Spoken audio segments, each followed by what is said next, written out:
Abramos a palavra de Deus no Evangelho segundo Mateus, capítulo 11, de 25 a 30.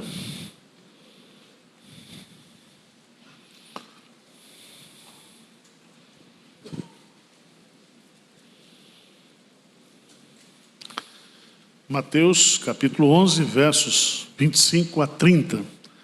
A palavra de Deus nos diz assim: Por aquele tempo exclamou Jesus: Graças te dou, ó Pai, Senhor do céu e da terra, porque ocultaste essas coisas aos sábios e instruídos e as revelaste aos pequeninos. Sim, ó Pai, porque assim foi do teu agrado. Tudo me foi entregue por meu Pai. Ninguém conhece o Filho senão o Pai, e ninguém conhece o Pai senão o Filho, e aquele a quem o Filho o quiser revelar. Vinde a mim, todos os que estáis cansados e sobrecarregados, e eu vos aliviarei. Tomai sobre vós o meu jugo, e aprendei de mim, porque sou manso e humilde de coração, e achareis descanso para a vossa alma, porque o meu jugo é suave e o meu fardo é leve. Amém? Salvação para aqueles que estão cansados e sobrecarregados. Esse texto é um convite à salvação. Ele não é um apelo somente para os crentes que estão exaustos, cansados, desanimados. Mas a natureza do texto, o que está na narrativa textual é o conceito bíblico de salvação, é um convite à salvação. E como Jesus nos ensinou, esse convite é universal. Ele diz: vinde a mim todos. Nós sabemos que nem todos serão salvos, mas a todos deve ser pregado o evangelho da salvação. Muitos são chamados através da pregação da igreja. Nós temos a grande comissão: ide por todo o mundo e pregar o evangelho a toda criatura. Mas nós sabemos que a salvação é um ato soberano de Deus. Nós chamamos aos ouvidos, nós chamamos universalmente, mas quem produz a salvação é Deus. A salvação vem do Senhor. E aqui nesse texto, é maravilhoso você observar que ele divide em duas partes. A primeira parte, versos de 25 a 27, é um momento íntimo de Jesus, onde ele está conversando com o Pai, orando ao Pai. Ninguém tem acesso a essa oração senão nós, porque nem mesmo os seus discípulos viram o que ele estava fazendo naquele momento. Depois ele sai do esconderijo da oração pessoal e vai e observa as multidões que estão passando. Era um final de tarde, e aí ele faz esse convite: vinde a mim todos os que estáis cansados e sobrecarregados, e eu vos aliviarei. Aqui eu queria destacar, do ponto de vista da doutrina da salvação, ou da doutrina da conversão, 5 elementos básicos dessa doutrina. Talvez você esteja aqui hoje, talvez você esteja nos assistindo, e você ainda não tem convicção, você não tem certeza que você é uma pessoa salva, que você é uma pessoa convertida, regenerada. E ao mesmo tempo você sente essa necessidade. E aqui eu queria, à luz do texto, de uma forma bem simples e objetiva, apresentar esses 5 elementos da verdadeira conversão. Em primeiro lugar, se você quer ser salvo, se você precisa de salvação, a primeira coisa que você precisa é humildade. Humildade. Não há salvação para o soberbo, só há salvação para o humilde. Veja comigo, por favor, no versículo 25. Quero que você leia comigo o versículo 25. O que que diz? Por aquele tempo, exclamou Jesus: graças te dou, ó Pai, Senhor do céu e da terra, porque ocultaste essas coisas aos sábios e as revelaste aos...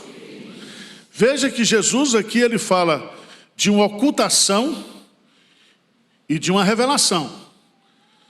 E ele usa a expressão estas coisas. O que são essas coisas? São as verdades espirituais, as realidades espirituais. E essas realidades espirituais, elas estão escondidas para aqueles que se acham competentes, que se acham inteligentes e que se acham capazes de ter discernimento das coisas espirituais. Me perguntaram essa semana: pastor, o senhor está com medo da inteligência artificial? Eu disse: não. Porque a inteligência artificial não substitui a inteligência espiritual. As coisas de Deus não se discernem humanamente, naturalmente. Se discerne o quê? Espiritualmente. Então, nenhum tipo de inteligência pode prejudicar o avanço do Evangelho, porque as realidades de Deus, elas são experimentadas de uma forma diferente. Jesus aqui está nos ensinando, não é que Deus ocultou a verdade às pessoas inteligentes, mas aqueles que se apoiam na sua própria o quê? Sabedoria. É muito interessante isso, porque na época de Jesus havia o neoplatonismo, o platonismo, e o platonismo dividia os homens, né, em várias camadas, e a camada principal, aquela que está no topo da pirâmide, são os filósofos. Todo mundo aqui já ouviu falar na caverna de Platão, que o sujeito que sai pelo buraco, ele consegue, através do conhecimento, ter acesso às realidades espirituais. E Jesus diz: não é assim não. Eu queria que você entendesse isso. Veja lá, Mateus capítulo 18, versículo 3. Mateus capítulo 18, versículo 3. Talvez você que esteja nos assistindo aqui agora, você se acha o cara. Você se acha um cara inteligentíssimo. Você é um cara que tem mestrado, doutorado, pós-doutorado. Você é um cara que se acha fora da curva, acima da média. Preste atenção, se você não se humilhar, você não pode ver o reino de Deus. Esse conhecimento que você tem aí não lhe dá nenhum privilégio diante de Deus. Pelo contrário, Deus resiste aos soberbos, porém dá graça aos humildes. Mateus capítulo 18, versículo 3. Vamos ler juntos? E disse: em verdade vos digo, que se não vos converterdes e não vos tornardes como crianças, de modo algum entrareis. A palavra criança aqui é pequeninos. Observe o que está lá em Mateus capítulo 5, a primeira bem-aventurança. Mateus 5, versículo 3, Jesus diz: bem-aventurados os humildes de espírito, porque deles é o reino dos céus. Então não existe a possibilidade de você entrar no reino, não existe a possibilidade de você ser regenerado, convertido, se você não for quebrantado. Vocês estão entendendo ou não?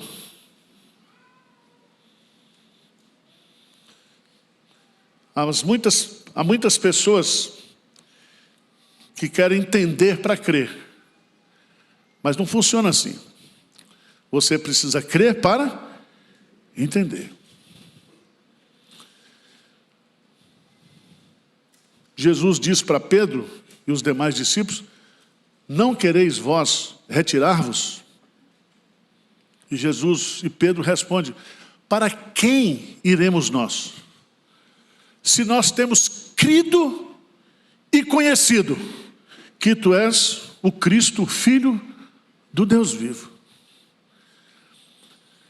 Então, se a sua alternativa é Jesus, você precisa se humilhar, você precisa se quebrantar, você precisa entender que a salvação de Deus, e Jesus está dando graças a Deus, ao Pai, justamente por causa disso.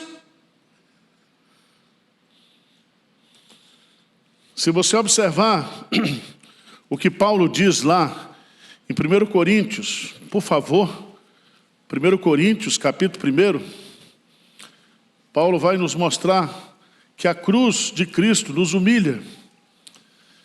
E ele vai no versículo 26, ele diz assim: irmãos, 1 Coríntios 1, 26, irmãos, reparai-vos, pois, na vossa vocação, visto que não foram chamados muitos sábios segundo a carne, nem muitos poderosos, nem muitos de nobre nascimento. Pelo contrário, Deus escolheu as coisas, o quê?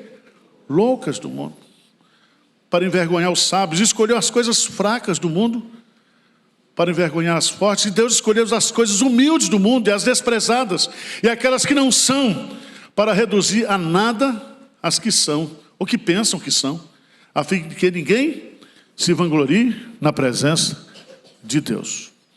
Então, se você quer receber alívio, se você quer receber salvação, se você quer conversão nessa manhã, primeira coisa, se humilhe. Humildade. O segundo elemento essencial à conversão se chama revelação. Veja o que Jesus Cristo diz aqui na oração.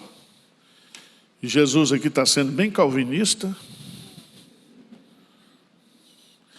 Já dizia Samuel Falcão: a gente quando ora é calvinista, quando prega é arminiano. Porque quando você prega, você põe a responsabilidade da decisão na pessoa. Isso está correto, não tem nada a ver com Armínio. Isso é Jesus. Mas veja o que Jesus fala aqui: sim, ó Pai, porque assim foi do teu agrado. Então a salvação é um ato soberano de Deus. Ele salva quem quer, ele se agrada de quem que ele quiser. Mas ele diz uma coisa muito interessante: tudo me foi entregue por meu Pai. Ninguém conhece o Filho senão o Pai, ninguém conhece o Pai senão o Filho, aquele a quem o Filho quiser revelar. Esse versículo é fabuloso.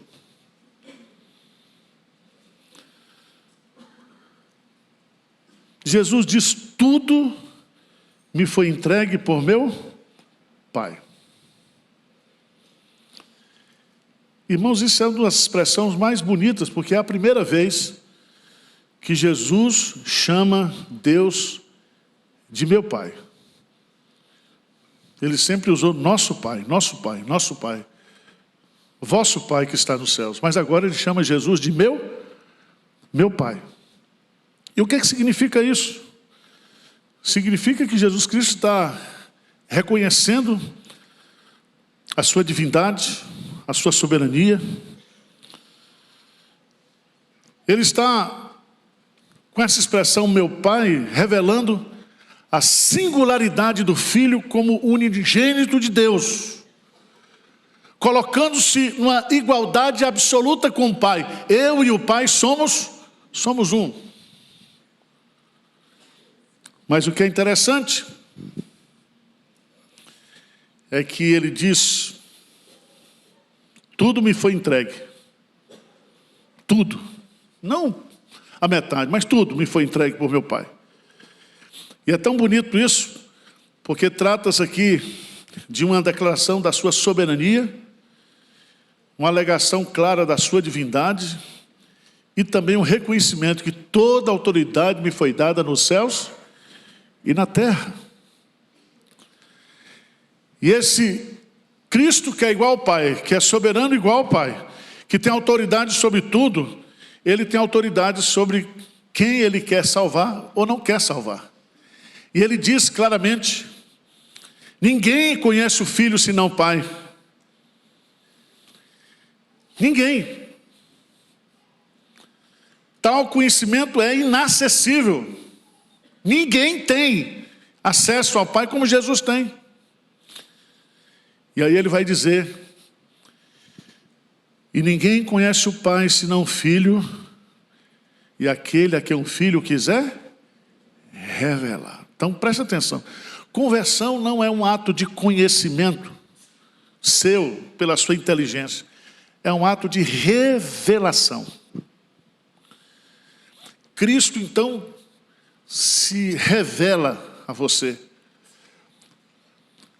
É um ato soberano dele, é um ato irresistível da graça de Deus. Ele é quem faz isso. Então salvação não é para quem quer, salvação é para quem Deus quer. E eu e você, diante dessa verdade absoluta da palavra de Deus, nós temos que clamar: Jesus, filho de Davi, tem misericórdia de mim. A salvação é impossível aos homens. É impossível. Ninguém pode salvar-se a si mesmo. E Deus escolheu revelar a verdade aos pequeninos.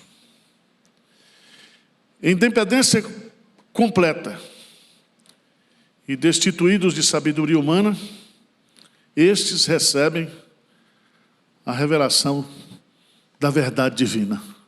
Louvado seja Deus. Porque se eu e você, nós somos crentes e compreendemos o mistério da cruz e podemos celebrar a ceia de Jesus dizendo que Ele morreu por nós, é porque Cristo quis. É porque Ele nos amou primeiro. É porque Ele, na sua bondade, na sua misericórdia, Ele nos humilhou, nos quebrantou e nos salvou para a glória dEle. Então assente isso no seu coração. Conversão começa com humilhação, com humildade, com quebrantamento. Conversão é revelação. O Evangelho de João, capítulo 1. A todos quanto o receberam, deu-lhes o poder de serem feitos filhos de Deus. Vamos lá? João 1, 12 e 13. Vamos lá? João 1, 12 e 13. Mas a todos quantos o receberam, deu-lhes o poder de serem feitos filhos de Deus, a saber, aos que creem no seu nome, os quais não nasceram do sangue, nem da vontade da carne, nem da vontade do homem, mas de Deus. Louvado seja Deus por isso. Se você quer, se você recebe Jesus, Ele vai manifestar o poder dEle. Não é você que se faz. Diz o texto, poder de serem feitos filhos de Deus. Voltando para o texto de Mateus, o terceiro elemento da conversão verdadeira, humildade, revelação, eu chamaria de arrependimento. Porque Jesus, Ele se dirige aqui, Ele diz assim: vinde a mim todos os que estáis cansados e sobrecarregados. A palavra cansados aqui, no grego, significa trabalhar ao ponto de suar e exaurir-se. Jesus usou essa expressão aqui para se referir à futilidade de se tentar agradar a Deus por meio dos esforços humanos, de querer fazer alguma coisa pela sua salvação. Há muita gente que quer ser salvo, mas ele não quer receber a salvação pela graça. Aliás, muitos fazem essa pergunta. O jovem rico diz para Jesus: que devo fazer para ser salvo? O carcereiro de Filipos disse e perguntou para Paulo e Silas: que devo fazer para ser salvo? Todo mundo quer fazer alguma coisa para ser salvo. E você quer apresentar a sua justiça própria, a sua moralidade. E Jesus está dizendo: isso é algo opressor, isso é algo que oprime. Nós jamais poderemos agradar a Deus. Toda religiosidade, todo legalismo, toda a justiça própria é um fardo, é um peso que oprime. Mas ele usa outra expressão, a expressão sobrecarregados. E a ideia aqui é alguém trabalhando duro, carregando um fardo que se torna pesado. E Jesus está aqui confrontando o ensino dos sacerdotes, dos rabinos, que as pessoas só deveriam encontrar descanso para a alma através de uma religiosidade. Eles colocavam sobre o povo um fardo que eles mesmos não podiam carregar. Meus amados irmãos, quantas pessoas hoje elas querem a salvação, estão desesperadamente esgotadas, precisando de alívio, precisando de libertação, precisando de descanso para a alma, mas estão presas à religiosidade. E aqui é que eu entendo que, nesse versículo, ainda que não apareça a palavra arrependimento, Jesus diz assim: vinde a mim, vinde a mim. E o que Jesus Cristo está propondo aqui é uma reviravolta, é uma mudança de mentalidade, é uma mudança de olhar para si mesmo e olhar para o pecado e para a religiosidade da perspectiva de Deus. A salvação é pela graça. Então o que vai me libertar de toda opressão, de todo jugo, de toda escravidão, é a graça. A graça é libertadora, a graça é expansiva, a graça tira de nós todas as angústias, todos os pesadelos, tudo aquilo que nos oprime, quando você descobre a graça de Deus.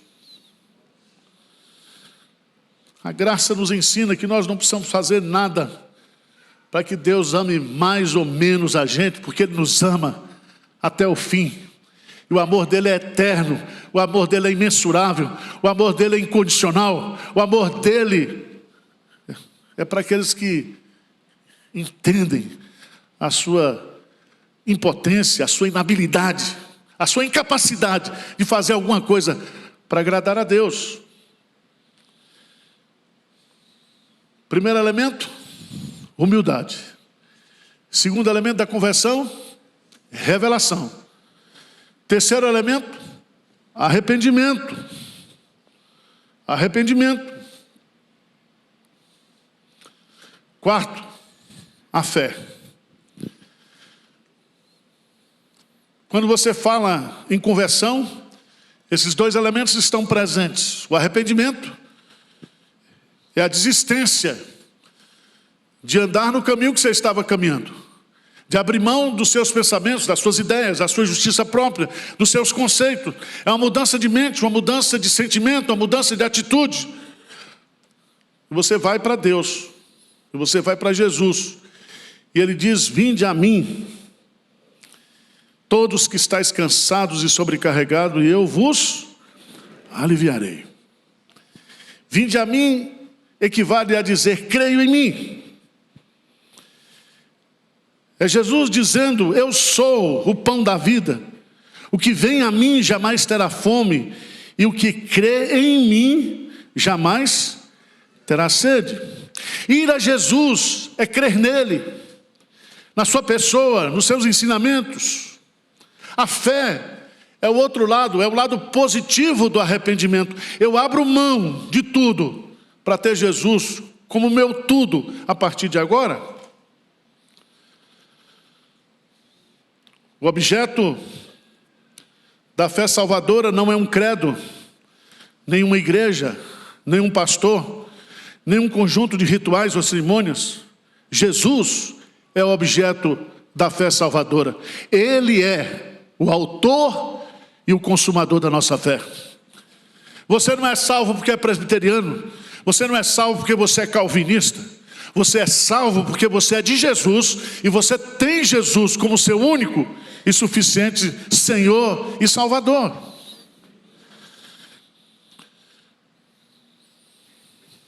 A salvação, ela ocorre quando um coração é humilhado por um Deus soberano que revela a sua verdade. E em desespero e em arrependimento, abraça Jesus. E a partir desse momento, todos os seus fardos são retirados. Porque o fardo de Jesus, ele é leve e suave. Porque o fardo, o castigo que nos traz a paz, foi colocado sobre ele. E pelas suas pisaduras, nós fomos curados.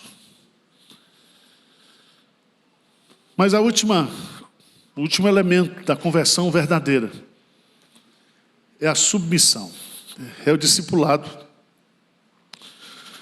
Porque Jesus, ele dá alívio imediato, mas ele diz: tomai sobre vós o meu jugo e aprendei de mim, porque sou manso e humilde de coração, e achareis descanso. Alívio é uma coisa imediata, necessária, mas o descanso é contínuo, é uma caminhada, é uma vida de caminhada, de discipulado, de submissão. Todos nós sabemos que na caminhada cristã, a cada dia que a gente submete a Jesus, a gente vai se desvencilhando de pecados que tenazmente nos assedia.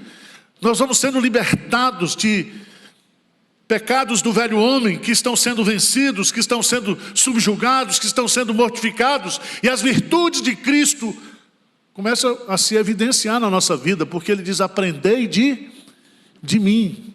Ele é o mestre, ele é o currículo, ele é o protótipo do aluno. Nós somos transformados por ele, pelo ensino dele, para sermos iguais a ele. Esse é o projeto. O convite de Jesus não termina no eu vos aliviarei. A chamada para a rendição ao senhorio de Cristo é uma parcela do seu convite à salvação. Se ninguém deseja tomar o jugo de Jesus, não pode ser discípulo de Jesus. Tem que abrir mão da sua vontade. Tem que tomar cada dia a sua cruz. Tem que abrir mão e pagar o preço da submissão, da caminhada. Todos que estavam ali ouvindo Jesus compreendiam que o jugo era símbolo de submissão. Lá em Israel, os jugos eram feitos de madeira, talhados pelo carpinteiro, para que fossem adequados aos animais. Jesus deve ter visto o seu pai fabricando jugos. E é tão bonito, porque os que não desejam tomar o seu jugo não podem entrar no descanso salvador que ele oferece. O jugo significa discipulado, significa aprender de Jesus, significa que ele vai nos ensinar todas as coisas. E ele vai nos ensinar para que nós guardemos todas as coisas. Eu queria que você, que está aqui presente agora conosco, você que está nos assistindo, se você está cansado, se você está sobrecarregado, hoje é dia de libertação, hoje é dia de salvação, hoje é dia de entrega. Lance sobre Jesus todos os seus fardos. Reconheça diante dele que Você não consegue produzir a sua própria salvação, a sua própria libertação. Assim como o leopardo não pode mudar a sua pele, eu e você, nós não podemos mudar a nossa natureza pecaminosa. Nós não podemos produzir regeneração no nosso coração. Só Jesus pode fazer isso. Amém? Vamos orar? Senhor Deus, nós estamos aqui diante da Tua palavra, diante dessa doutrina, dessa verdade tão importante, tão necessária. Nada mais é necessário na nossa vida do que a nossa conversão. Então, Pai, o Senhor conhece, o Senhor sonda os corações. E o Senhor sabe aqui, nesta manhã, quem está aqui e quem está nos assistindo, que precisa de salvação, de conversão, de novo nascimento. E é o Senhor mesmo que está dizendo. É o Senhor que está dizendo aqui que ninguém pode conhecer ao Pai se por ti não houver essa revelação. Então que o Espírito Santo revele aos corações nesta manhã a salvação. Essas coisas, como diz o Senhor, que o mistério da salvação seja explicado, que haja a compreensão, a convicção produzida pelo Espírito Santo do nosso pecado, da justiça que há em Cristo e do juízo se nós não formos transformados. Pai, produza salvação, produza também nesta manhã, no meio da Tua igreja, alívio. Tu sabes as lutas que cada um tem aqui na sua vida pessoal, no seu processo de santificação. Mas, Pai, há poder no sangue de Jesus, há poder na Tua palavra para trazer libertação nesta manhã. Faz isso, Pai, porque nós precisamos. Faz isso para o louvor da Tua glória, para que cada vez mais nós possamos admirar a grandeza do Senhor, a Tua soberania, a Tua autoridade, mas acima de tudo, a Tua misericórdia e a Tua graça. Nós oramos em nome de Jesus. Amém.